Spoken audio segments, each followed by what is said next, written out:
Friends ఎలా ఉన్నారు? బాగున్నారు. ఈరోజు అయితే మా ఇంట్లో టమాటా రైస్ చేసుకున్నామండి.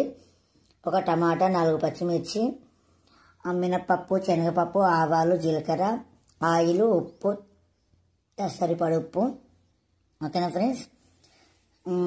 ఇలా అయితే అయిపోయింది అండి. చూడండి టమాటా రైసు. ఇగో టమాటా కనబడుతుందా ఫ్రెండ్స్? ఇగో టమాటా. ఇగో పసుపు, కాస్త పసుపు వేసాను, బాగా వేయలేదు. ఓకేనా ఫ్రెండ్స్? టేస్ట్ అయితే చాలా బాగుంది. లైట్గా పుల్లగా, కారం, ఉప్పు ఇవన్నీ స్పష్టంగా తెలుస్తున్నాయి ఫ్రెండ్స్. ఓకేనా? వీడియో నచ్చితే లైక్ చేయండి, షేర్ చేయండి, కామెంట్ చేయండి. కొత్తగా చూసే వాళ్ళైతే మా ఛానల్ సబ్స్క్రైబ్ చేసుకోండి. Okay friends, bye bye, see you. మళ్ళీ వీడియోతో మళ్ళీ కలుస్తాం. Okay bye.